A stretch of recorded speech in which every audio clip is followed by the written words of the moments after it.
ओम नमो भगवते वासुदेवाय नमः। जय श्री कृष्णा, राधे राधे। आप सभी को विजया एकादशी की ढेरों शुभकामनाएं। विजया एकादशी का व्रत करने से मनुष्य को प्रत्येक कार्यों में सफलता मिलती है, साथ ही सुख समृद्धि और मोक्ष की प्राप्ति होती है। इस व्रत को करने से व्यक्ति के सभी प्रकार के संकट दूर होते हैं, साथ ही मनुष्य के सभी कार्यों में उसे विजय मिलती है। तो आइए आज के इस पुण्य और पावन अवसर पर आपको विजया एकादशी व्रत की संपूर्ण कथा सुनाते हैं। साथ ही आपको एकादशी माता और तुलसी माता की अनंत शुभ फलों को प्रदान करने वाली कथाओं का भी श्रवण कराते हैं। एक बार प्रेम पूर्वक बोले श्री हरि विष्णु भगवान की जय, तुलसी माता की जय, एकादशी माता की जय। धर्मराज युधिष्ठिर बोले कि हे जनार्दन, फाल्गुन मास के कृष्ण पक्ष की एकादशी का क्या नाम है, इसकी क्या विधि है, कृपया करके मुझे बताइए। तब श्री हरि विष्णु भगवान बोले कि हे राजन, फाल्गुन मास के कृष्ण पक्ष की एकादशी का नाम विजया एकादशी है। इस व्रत के प्रभाव से मनुष्य को सभी कार्यों में विजय प्राप्त होती है। यह व्रत सभी व्रतों में उत्तम है। इस विजया एकादशी के महात्म्य के सुनने और पढ़ने से समस्त प्रकार के पापों का नाश हो जाता है। एक बार की बात है, देवर्षि नारद ने जगत पिता ब्रह्मा जी से कहा कि हे महाराज, आप मुझसे फाल्गुन मास के कृष्ण पक्ष की एकादशी का विधान कहिए। तब ब्रह्मा जी कहने लगे कि हे नारद, विजया एकादशी का व्रत पुराने तथा नए सभी प्रकार के पापों का विनाश करने वाला है। इस विजया एकादशी की विधि मैंने आज तक किसी से भी नहीं कही है। यह समस्त मनुष्य को विजय प्रदान कराती है। त्रेता युग में मर्यादा पुरुषोत्तम श्री रामचंद्र जी को जब 14 वर्ष का वनवास हो गया, तब वे श्री लक्ष्मण जी और सीता जी के सहित पंचवटी में निवास करने लगे। वहां पर दुष्ट रावण ने जब सीता जी का हरण कर लिया, तब इस समाचार से श्री रामचंद्र जी और लक्ष्मण जी दोनों ही अत्यधिक व्याकुल हुए और सीता जी की खोज में चल दिए। हे नारद, घूमते घूमते जब वे मरणासन जटायु के पास पहुंचे, तो जटायु ने उन्हें सीता जी का सारा वृतांत सुनाया और फिर स्वयं स्वर्गलोक को चला गया। कुछ आगे जाकर उनकी सुग्रीव से मित्रता हुई और वहां पर श्री राम जी ने बाली का वध किया। हनुमान जी ने लंका में जाकर सीता जी का पता लगाया और उनसे श्री रामचंद्र जी और सुग्रीव की मित्रता का वर्णन किया। वहां से लौटकर हनुमान जी ने भगवान राम जी के पास आकर सभी समाचार कह सुनाया। श्री रामचंद्र जी ने वानर सेना के सहित सुग्रीव की संपत्ति से लंका की ओर प्रस्थान किया। जब श्री रामचंद्र जी समुद्र के किनारे पर पहुंचे, तब उन्होंने मगरमच्छ आदि से युक्त उस अगाध समुद्र को देखकर लक्ष्मण जी से कहा कि इस समुद्र को हम लोग किस प्रकार से पार करेंगे। तब श्री लक्ष्मण जी ने कहा कि हे पुराण पुरुषोत्तम, आप आदि पुरुष है, आप तो सब कुछ जानते हो। यहाँ से आधी योजन दूर पर कुमार द्वीप में वक्दालभ्य नाम के मुनि रहते हैं। उन्होंने अनेक ब्रह्मा देखे हैं। आप उनके पास जाकर इसका उपाय पूछिए। लक्ष्मण जी के इस प्रकार के वचन सुनकर श्री रामचंद्र जी वक्दालभ्य ऋषि के पास गए और उनको प्रणाम करके उनके समीप बैठ गए। मुनि ने भी उनको मनुष्य रूप धारण किए हुए पुराण पुरुषोत्तम समझकर उनसे पूछा कि हे राम, आपका यहाँ पर आना किस प्रकार हुआ। तब श्री रामचंद्र जी कहने लगे कि हे महर्षि, मैं अपनी सेना के सहित यहाँ पर आया हूँ और राक्षसों को जीतने के लिए लंका की ओर जा रहा हूँ। आप कृपा करके इस समुद्र को पार करने का मुझे कोई उपाय बताइए। मैं इसी कारण आपके पास आया हूँ। तब वक्दालभ्य ऋषि बोले कि हे राम, फाल्गुन मास के कृष्ण पक्ष की एकादशी का उत्तम व्रत करो। ऐसा करने से निश्चय ही आपकी विजय होगी। साथ ही आप समुद्र को भी अवश्य ही पार कर लोगे। इस व्रत की यह विधि है कि दशमी के दिन स्वर्ण, चांदी, तांबे या फिर मिट्टी का एक घड़ा बनाओ। उस घड़े को जल से भरकर तथा 5 पल्लव रखकर वेदिका पर स्थापित करो। उस घड़े के नीचे सतनजा और ऊपर जौ रखो। उस पर श्री नारायण भगवान की स्वर्ण की मूर्ति स्थापित करो। एकादशी के दिन स्नान आदि से निवृत्त होकर धूप, दीप, नैवेद्य, नारियल से भगवान की पूजा करो। तत्पश्चात घड़े के सामने बैठकर दिन व्यतीत करो और रात्रि को भी उसी प्रकार बैठे रहकर जागरण करो। द्वादशी के दिन नित्य नियम से निवृत्त होकर उस घड़े को ब्राह्मण को दान में दे दो। हे राम, यदि तुम भी इस व्रत को सेनापतियों के सहित करोगे तो तुम्हारी विजय अवश्य ही होगी। श्री रामचंद्र जी ने ऋषि के कहे अनुसार इस व्रत को किया और इस व्रत के प्रभाव से दैत्यों पर विजय प्राप्त की। अतः हे राजन, जो कोई भी मनुष्य विधि पूर्वक इस व्रत को करेगा, दोनों लोकों में उसकी अवश्य ही विजय होगी। श्री ब्रह्मा जी ने नारद जी से कहा था कि हे पुत्र, जो कोई भी इस व्रत के महात्म्य को पढ़ता है या फिर सुनता है, उस मनुष्य को वाजपेयी यज्ञ के समान फल प्राप्त होता है। अब आप सुनिए एकादशी माता और राजा की छोटी बेटी की कहानी। एक बार की बात है, एक राज्य में एक राजा राज करता था। वह राजा बहुत ही बुद्धिमान और बलशाली था। साथ ही साथ वह अपनी प्रजा से पुत्र की ही तरह प्रेम करता था। सबका बहुत ही अच्छे से ध्यान रखता। प्रजा भी अपने राजा से बहुत प्रसन्न थी। राजा की 2 बेटियां थी। राजा अपनी दोनों बेटियों से बहुत प्रेम करता। राजा की छोटी बेटी दिखने में बहुत सुंदर थी, साथ ही आकर्षक भी थी। वहीं राजा की बड़ी बेटी छोटी बेटी के मुकाबले में थोड़ी कम सुंदर थी। राजा की छोटी बेटी ग्यारस माता की पूजा किया करती। साथ ही उसका व्यवहार भी सभी लोगों के प्रति बहुत अच्छा था। इस वजह से सभी लोग राजा की छोटी बेटी को अधिक प्रेम किया करते और उसकी बहुत अधिक प्रशंसा भी किया करते। राजा भी अपनी छोटी बेटी को बड़ी बेटी से अधिक प्रेम करता, जिसके कारण राजा की बड़ी बेटी को अपनी बहन से नफरत होने लगी। धीरे धीरे दिन बीतते गए और राजा की दोनों बेटियां बड़ी हो गई। तभी एक पड़ोसी राज्य में रहने वाला राजकुमार राजा की बड़ी बेटी के लिए रिश्ता लेकर आया। लेकिन जैसे ही उस राजकुमार ने राजा की छोटी बेटी को देखा, तो उस राजकुमार को पहली नजर का ही प्रेम हो गया। राजकुमार ने राजा से प्रस्ताव रखा कि मैं आपकी बड़ी बेटी से नहीं, मैं आपकी छोटी बेटी से विवाह करना चाहता हूँ। राजा ने भी इस प्रस्ताव को सहर्ष स्वीकार कर लिया, परंतु राजा की बड़ी बेटी यह देखकर अपनी बहन से और अधिक ईर्ष्या करने लगी। अब तो उसने अपनी बहन को अपना सबसे बड़ा दुश्मन मान लिया। राजा की बड़ी बेटी ने अपनी छोटी बहन से बदला लेने का निर्णय किया, जिसके लिए उसने अपनी छोटी बहन को मारने की योजना बनाई। राजा की बड़ी बेटी ने अपनी छोटी बहन को मारने के लिए सबसे पहले जहर मिलाकर एक लड्डू बनाया और अपनी बहन से कहा कि बहन, ये प्रसाद है, इसे ग्रहण करो। राजा की छोटी बेटी ने उसे खा लिया और एकादशी माता की कृपा से उसे कुछ भी नहीं हुआ। यह देखकर बड़ी बहन बहुत ही आश्चर्यचकित हुई, लेकिन उसने हार नहीं मानी। और फिर कुछ दिनों के बाद जब राजा की छोटी बेटी अपने कक्ष में सो रही थी, तब राजा की बड़ी बेटी ने एक मटके में सांप रखकर अपनी बहन के कमरे में छोड़ दिया। लेकिन सांप ने भी छोटी बेटी को कुछ नहीं कहा, वह चुपचाप चला गया। उसके बाद बड़ी बहन ने अपनी छोटी बहन से कहा कि चलो बहन, आज हम लोग कुएं से पानी लेकर आते हैं।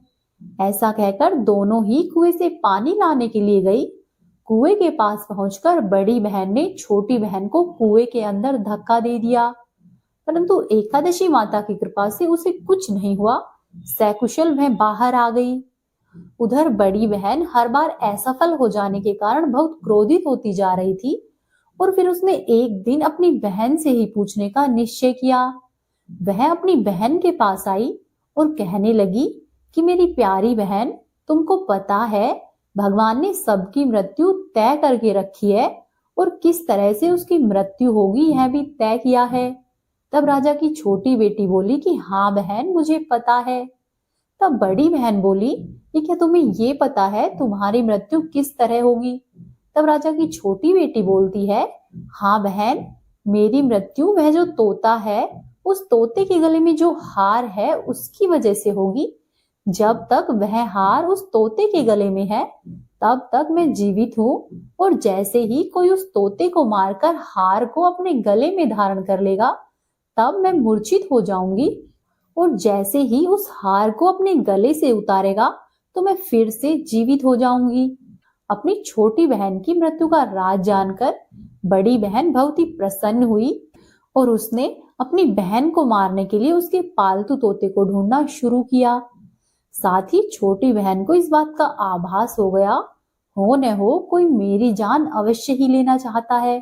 इसीलिए वह अपने पिताजी के पास गई और उसने अपने पिताजी से कहा कि पिताश्री, मेरी मृत्यु के बाद आप मुझे जलाइएगा मत, बल्कि मुझे अपनी पुरानी वाली हवेली में एक पलंग पर लिटाकर छोड़ दीजिएगा। अपनी छोटी बेटी की ये बातें सुनकर राजा बहुत आश्चर्यचकित हुआ और उसने अपनी बेटी से कहा कि क्या हुआ बेटी, तुम अचानक से इस प्रकार की बातें क्यों कर रही हो। तब राजा की बेटी ने बताया कि पिताजी, समय किसी के लिए कभी भी प्रतीक्षा नहीं करता, कब और क्या हो जाए हमें नहीं पता है। और फिर राजा ने अपनी बेटी से कहा कि ठीक है, 2-3 दिन में तुम्हारा विवाह है और इस समय तुम ऐसी बातें मत करो। लेकिन छोटी बेटी ने अपने पिताजी को मजबूर करके उससे वचन ले लिया। तब राजा ने भी अपनी बेटी की बात स्वीकार कर ली और 2-3 दिनों के बाद जब बेटी की शादी का समय आया, तब राजकुमार बारात लेकर वहां पर आ गया और राजकुमार व राजा की छोटी बेटी का विवाह धूमधाम से शुरू हो गया। जैसे ही राजा की छोटी बेटी राजकुमार के साथ फेरे लेना शुरू करती है, तो उसकी बड़ी बहन अपनी बहन के कमरे में जाकर उसके तोते को पकड़ लेती है और उस तोते को जान से मार देती है। साथ ही उस तोते के गले में जो हार था, उस हार को बड़ी बहन अपने गले में पहन लेती है। जैसे ही बड़ी बहन उस हार को अपने गले में पहनती है, तो उधर छोटी बेटी के 3.5 ही फेरे हुए थे और वह वहीं पर बेहोश होकर गिर जाती है। उसके बाद राजा ने बड़े बड़े नीम हकीमों को बुलाया और अपनी बेटी का इलाज करने के लिए कहा। राजा की बात सुनकर सभी वैद्यों ने राजा की बेटी का इलाज करने की खूब कोशिश की। उन्होंने राजा को बताया कि हे राजन, आपकी बेटी न तो मृत है और न ही जीवित है, हम सब ऐसा पहली बार देख रहे हैं। तब राजा ने वैद्य और नीम हकीमों से कहा कि ये बातें तुम लोग बाहर जाकर नहीं कहना, अगर तुमने ये बातें किसी को बताई तो मैं तुम्हें फांसी दिला दूंगा। ऐसा कहकर राजा ने अपनी छोटी बेटी को पुराने महल में ले जाकर एक पलंग पर लिटा दिया और वहां पर उसकी सुरक्षा के लिए कुछ सैनिकों का पहरा लगवा दिया। इसके बाद राजा अपने महल में वापस आ गया। तब राजा की बड़ी बेटी राजा के पास आई और कहने लगी कि पिताजी, अगर ये शादी संपन्न नहीं हुई तो आपकी बहुत बदनामी होगी। यदि आप कहो तो आपकी इज्जत रखने के लिए मैं राजकुमार से शादी करने को तैयार हूँ। उसके बाद राजा को भी अपनी बेटी की बात सही लगी और उसने अपनी छोटी बेटी के कपड़े पहनाकर बड़ी बेटी को मंडप में बिठा दिया। लेकिन राजकुमार यह बात जान गया कि यह तो मेरी पत्नी है ही नहीं। लेकिन फिर भी उस राजकुमार को मजबूरन राजा की बड़ी बेटी से शादी करनी पड़ी और बचे हुए फेरे उसके साथ ही लिए और इस प्रकार से विवाह संपन्न हुआ। जिसके बाद राजकुमार राजा की बड़ी बेटी को अपने महल में ले गया। राजकुमार राजा की बड़ी बेटी से ना तो बात करता और ना ही उसे पसंद किया करता था और ना ही उसके आसपास फटकता। और राजकुमार ने यह फैसला लिया कि मैं अपनी प्रेमिका को ढूंढ कर रहूंगा और यह जानकर रहूंगा कि उसके साथ क्या हुआ था। इसी तरह से धीरे धीरे दिन बीतते गए। एक दिन राजकुमार अपने घोड़े पर सवार होकर राजा के पुराने महल के पास पहुंचा। वहां पर उसने कुछ सैनिकों को देखा। महल के पास पहुंचकर राजकुमार ने जब उस महल को ध्यान से देखा तो वह समझ गया कि ये तो मेरे ससुर का महल है। ऐसा विचार करके वह महल के अंदर गया और जब उसने सैनिकों से पूछा कि तुम लोग यहाँ पर क्या कर रहे हो और इस महल के अंदर कौन है, तब सैनिकों ने बताया कि यहाँ पर राजा की छोटी बेटी है। यह सुनकर राजकुमार प्रसन्न हुआ और वह तुरंत ही अपनी प्रेमिका के पास पहुंच गया और उसकी सेवा करने लगा। जैसे ही रात हुई तो राजा की छोटी बेटी उठकर बैठ गई। राजकुमार यह देखकर अत्यधिक प्रसन्न हुआ और उसने अपनी प्रेमिका से पूछा कि तुम यहाँ पर क्या कर रही हो, मेरे साथ घर पर चलो। तब राजा की छोटी बेटी ने राजकुमार से सारी बातें कह सुनाई और कहा कि मेरी जान एक तोते में बसी थी और मैंने यह बात सिर्फ और सिर्फ अपनी बड़ी बहन को बताई थी। हो न हो मेरी बहन ने ही मुझे मारने का प्रयास किया है। उसके पास एक हार है जिसको वह सुबह होते ही पहन लेती है और रात को सोते समय उतार देती है।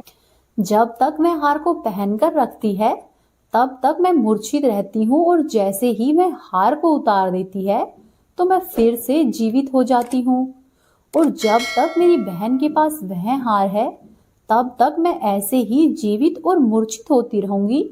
यदि मेरी बड़ी बहन के पास जो हार है वह हार मेरे हाथ लग जाए तो मैं हमेशा के लिए ही जीवित हो जाऊंगी। राजकुमार ने ये सब सुना और उसने निर्णय किया कि अब से मैं यहीं पर अपनी प्रेमिका के पास रहूंगा। और फिर उसने अपने बचे हुए फेरे वहीं पर राजा की बेटी के साथ लिए और इस प्रकार से अपना विवाह संपन्न किया।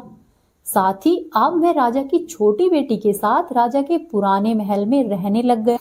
देखते ही देखते कुछ ही समय में राजा की छोटी बेटी और राजकुमार की पत्नी पेट से हो गई। एक दिन राजकुमार को किसी काम से बाहर जाना पड़ा। तब छोटी बहन के पेट में बहुत तेज दर्द होने लगा, जिसके बाद उसने ग्यारस माता को याद किया और ग्यारस माता वहां पर प्रकट हुई और अपने भक्तों के दुख दर्द को दूर किया। साथ ही उसे एक पुत्र प्राप्त हुआ और वहीं पर अचानक से राजकुमार आ गया। राजकुमार ने जब ग्यारस माता को देखा तो वह आश्चर्यचकित रह गया और उसने तुरंत ही माता को प्रणाम किया। तब ग्यारस माता ने राजकुमार से कहा कि जब तुम्हारा पुत्र 5 वर्ष का हो जाए तो तुम अपनी पत्नी का हार लेकर आना और इसके गले में डाल देना। देखते ही देखते दिन बीतते गए और अब राजा की छोटी बेटी और उस राजकुमार का पुत्र 5 वर्ष का हो गया। तो राजकुमार अपने बेटे से कहता है कि बेटा, मैं कुछ काम से बाहर जा रहा हूँ, तुम अपनी माता का अच्छे से ध्यान रखना। ऐसा कहकर वह वहां से चला जाता है और उस राजकुमार को वहां से बाहर निकलता हुआ बड़ी बहन के कुछ सैनिक देख लेते हैं और जाकर बड़ी बहन को सारी बातें बता देते हैं। जिसके बाद बड़ी बहन अपनी छोटी बहन के पुत्र को वहां से उठवा लेती है। वह अपनी छोटी बहन के पुत्र के 2 टुकड़े करवाती है। पहला टुकड़ा चक्की के पास छुपा देती है और दूसरा टुकड़ा अपने पलंग के नीचे रखती है। अब ग्यारस माता भिखारी का रूप लेकर उसके पास आती है। एक भिखारी का रूप रखकर बड़ी बहन के पास ग्यारस माता आकर भिक्षा मांगने लगती है। तब बड़ी बहन अपने नौकरों से कहती है कि जाओ और जाकर भिक्षा दे दो। जैसे ही नौकर ग्यारस माता को भिक्षा देने के लिए आते हैं तो माता रानी उनसे भिक्षा लेने से मना कर देती है और कहती है कि मैं तो तुम्हारी महारानी के हाथों से ही भिक्षा लूंगी। इसके बाद बड़ी बहन स्वयं भिक्षा देने के लिए बाहर आती है। तब माता एक बिल्ली का रूप लेकर उसके कक्ष में चली जाती है और वहां पर छोटी बेटी के पुत्र के दोनों टुकड़ों को आपस में जोड़ देती है। ऐसा करने से वह जीवित हो जाता है और उसे वहां से लेकर चली जाती है। फिर कुछ दिनों के बाद राजकुमार अपने बेटे को लेकर बड़ी बहन के पास आता है और उससे कहता है कि यदि तुमने मेरे पुत्र का अच्छे से ध्यान रखा तो ही मैं तुमसे बात करूंगा।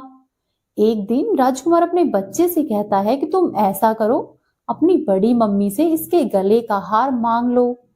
इसके बाद राजकुमार का लड़का अपनी बड़ी माँ के पास जाता है और कहता है कि माँ, मुझे तुम्हारा यह हार बहुत अच्छा लगा है, तुम यह हार मुझे दे दो। यह सुनकर वह पहले तो बहुत क्रोधित होती है क्योंकि उसे यह पसंद नहीं आता कि वह किसी को भी इस हार को दे।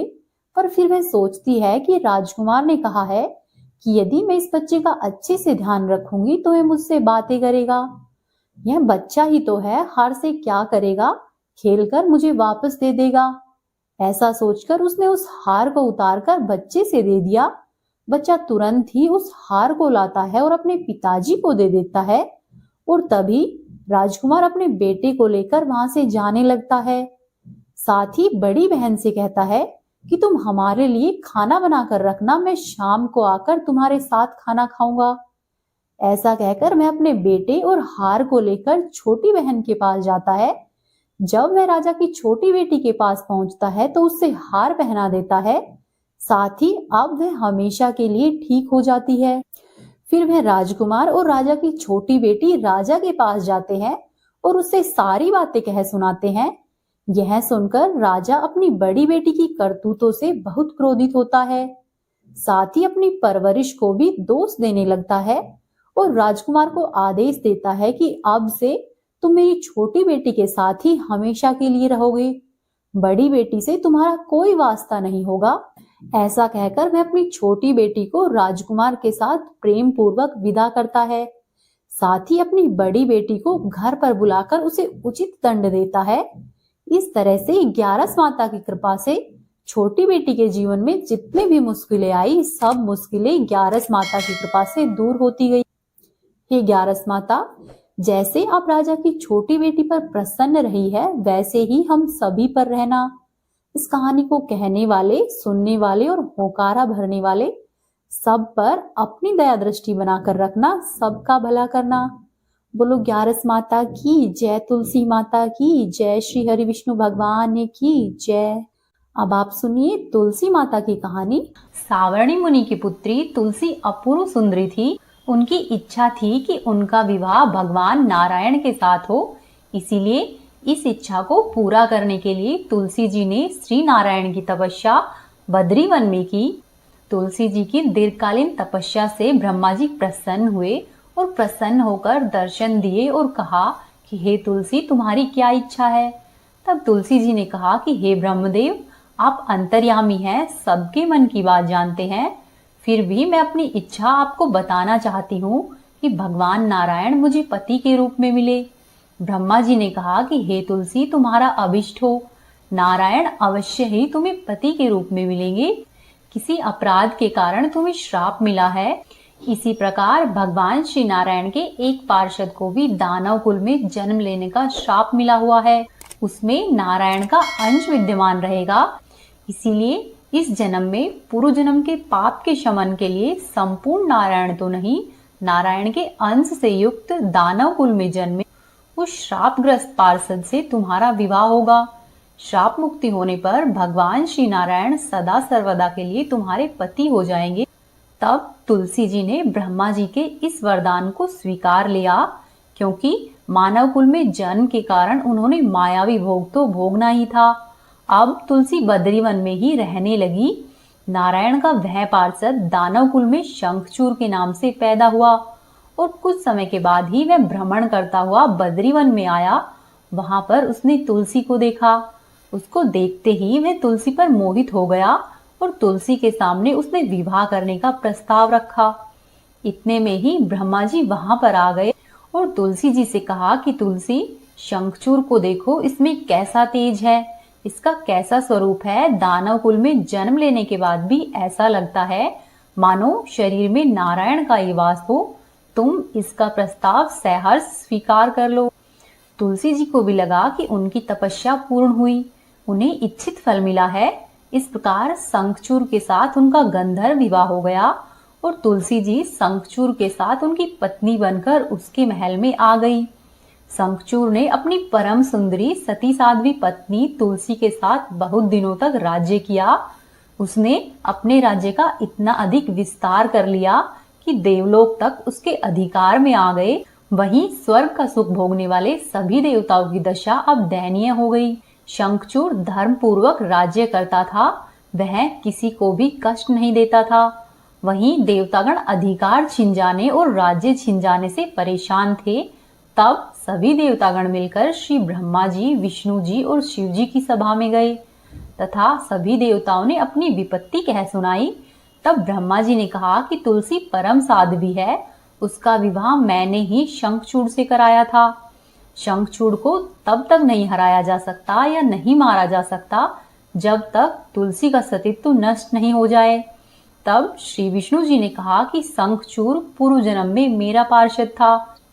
शाप के कारण उसे दैत्य कुल में जन्म लेना पड़ा।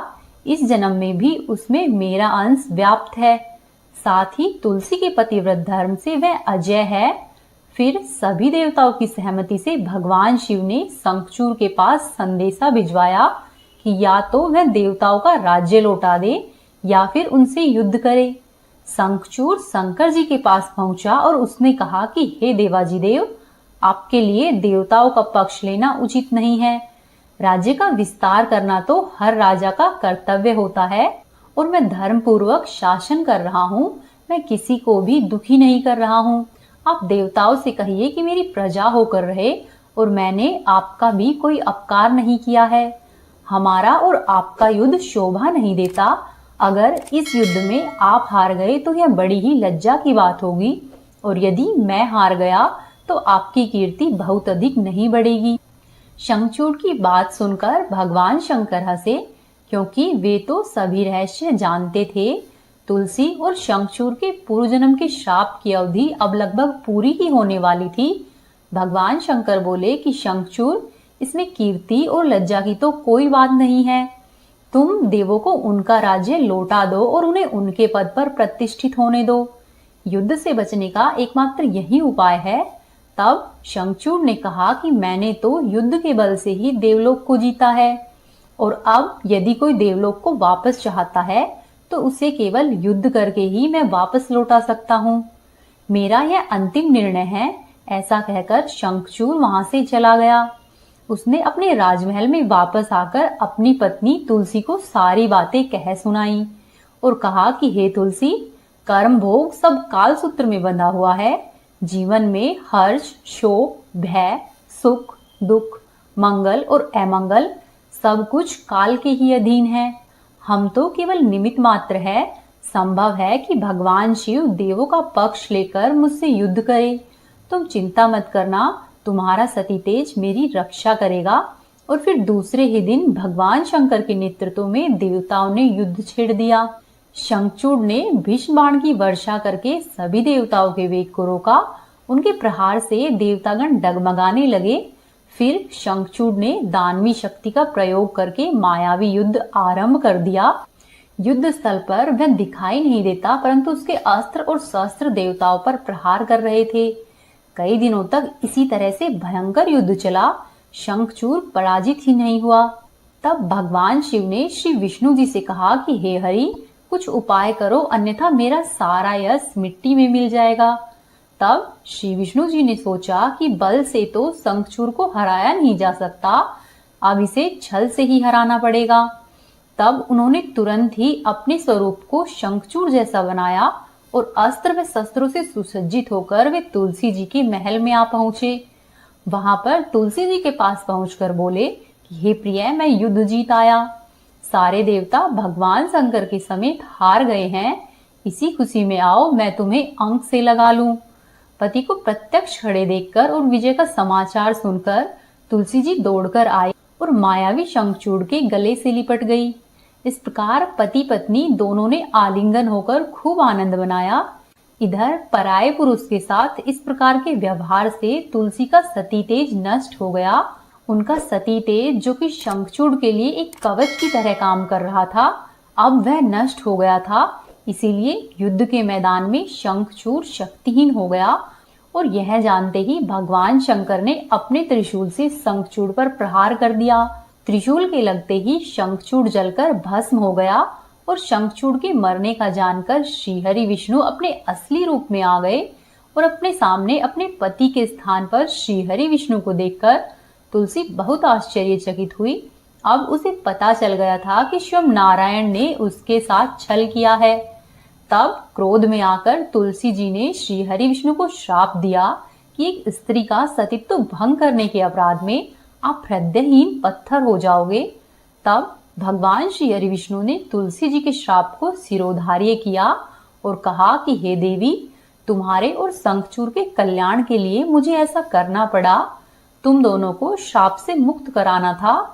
तुम भी अब अपना ये शरीर त्याग कर तुलसी के रूप में जन्म लोगी और मेरी पूजा तुलसी दल से होगी। मैं शालिग्राम पत्थर बनूंगा, मेरे शीश पर तुम सदैव ही विराजमान होगी। तुम्हारे पति की हड्डियों के चूर्ण से शंख की उत्पत्ति होगी और उसी शंख की ध्वनि से देवताओं और मेरी पूजा आराधना होगी। हे देवी, जहाँ पर शंख की ध्वनि होगी वहां मैं सदैव ही विराजमान रहूंगा। तुमने पूर्व जन्म में बद्री वन में मुझे पाने के लिए कठोर तपस्या की थी।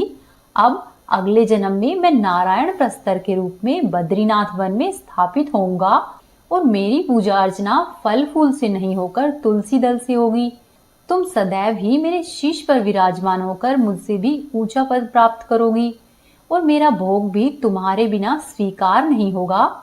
प्रेम पूर्वक बोले श्री हरि विष्णु भगवान की जय, तुलसी माता की जय। तो ये एकादशी माता की कहानी जो कि एकादशी के व्रत में आवश्यक रूप से कही या फिर सुनी जाती है। एक बार की बात है, एक बूढ़ी अम्मा थी। बूढ़ी अम्मा 12 मासी एकादशी का व्रत किया करती।